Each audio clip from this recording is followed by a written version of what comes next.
Good morning everyone. आज की class में हम यूज़ ऑफ हेल्पिंग वर्ब्स के बारे में पढ़ेंगे। शुरू करते हैं।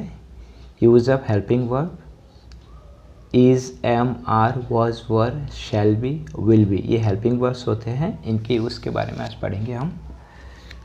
इसकी पहचान देखते हैं। हिंदी वाक्यों के अंत में है, हु, था, थे, थी, होगा, होंगे, होंगी आदि शब्द आते हैं। इन वाक्यों में सब्जेक्ट यानी जो करता है कोई कार्य नहीं करता है, केवल कार्य का होना पता चलता है। यानी यहाँ पे सब्जेक्ट कोई कार्य नहीं करता है। अब इसके रूल ऑफ ट्रांसलेशन को देखते हैं, यानी अनुवाद के नियम को देखते हैं। सबसे पहले हम अफर्मेटिव सेंटेंस को देखते हैं। अफर्मेटिव सेंटेंस यानी सकारात्मक वाक्य। इसमें जो प्रेजेंट टेंस है इसको पहले देखते हैं हम। पहला रूल देखते हैं प्रेजेंट टेंस के लिए। ही, सी, इट और सिंगुलर नंबर सब्जेक्ट या नाउन के साथ इज़ मीन्स है का प्रयोग करते हैं। दूसरा रूल है आई, मैं के साथ एम यानी हु का प्रयोग होता है। रूल तीसरा है you, we, they plural number subject या नाउन के साथ आर का प्रयोग होता है। इसका जो स्ट्रक्चर है subject plus is, am, are plus object या एडजेक्टिव। कुछ एग्जाम्पल देखते हैं। वह ईमानदार है, ही इज़ ऑनेस्ट।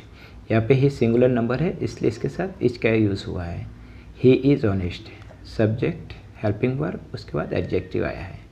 मैं एक छात्र हूँ, आई एम ए स्टूडेंट। तुम गरीब हो, यू आर पुअर। यहाँ पे तुम ये प्लूरल नाउन है इसके लिए इसके साथ आर का यूज़ हुआ है। सोहन अमीर है, Sohan is rich.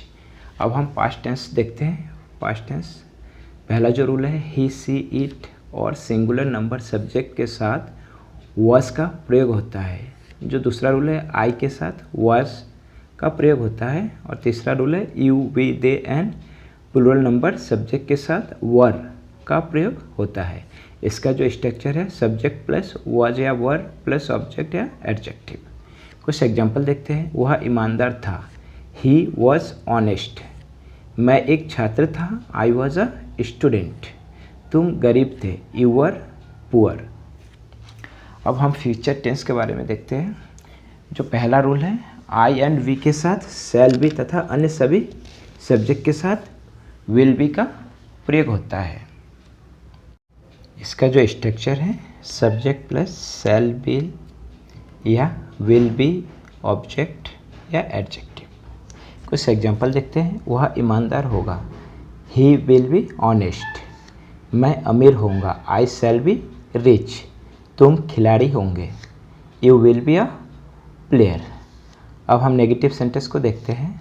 Negative sentence में प्रेजेंट टेंस को पहले देखते हैं। रूल सब्जेक्ट के अनुसार इज़, एम, आर के बाद नॉट का प्रयोग करते हैं। पास्ट टेंस में सब्जेक्ट के अनुसार वॉज, वर के बाद नॉट का प्रयोग करते हैं, नॉट लगाते हैं। फ्यूचर टेंस में देखते हैं सब्जेक्ट के अनुसार शैल, विल के बाद नॉट फिर बी का प्रयोग करते हैं। इसका जो स्ट्रक्चर है सब्जेक्ट प्लस इज़ या एम या आर या वॉज या वर प्लस ऑब्जेक्ट या एडजेक्टिव।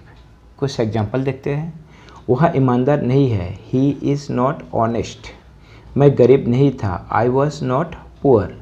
तुम खिलाड़ी नहीं होंगे, you will not be a player. या फ्यूचर टेंस में विल के बाद नॉट आएगा फिर बी का यूज़ होगा। अब हम इंट्रोगेटिव सेंटेंस को देखते हैं। इसमें दो तरह के सेंटेंस होते हैं। यस नो टाइप यानी हिंदी वाक्य जो क्या से शुरू होता है, और दूसरा है WH वर्ड्स यानी हिंदी वाक्य जिसमें प्रश्नवाचक शब्द आते हैं। जो क्या से शुरू होता है उसके बनाने के नियम को देखते हैं। सब्जेक्ट से पहले हेल्पिंग वर्ब का प्रयोग करते हैं, यानी सबसे पहले हेल्पिंग वर्ब आएगा, फिर सब्जेक्ट आएगा, फिर ऑब्जेक्ट या एडजेक्टिव आएगा। WH वर्ड्स को देखते हैं। सेंटेंस को क्वेश्चन वर्ड यानी what, why, who, where, when etcetera से शुरू करते हैं।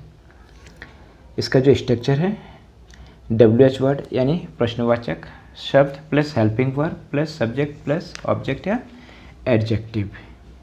और इसका जो पहले वाले रूल में यहाँ पे WH वर्ड ये हट जाएगा, यानी हेल्पिंग वर्ड से शुरू होगा। Helping verb plus subject plus object या एडजेक्टिव।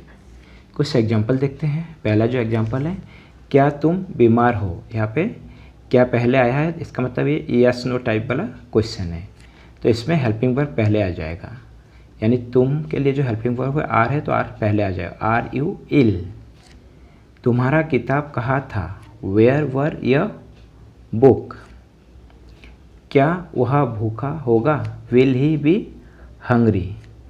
तुम्हारा क्या नाम है, what is your name. I hope आपको use of is am are was were shall या विल बी आदि अच्छे से समझ में आ गया। मिलते हैं नेक्स्ट क्लास में।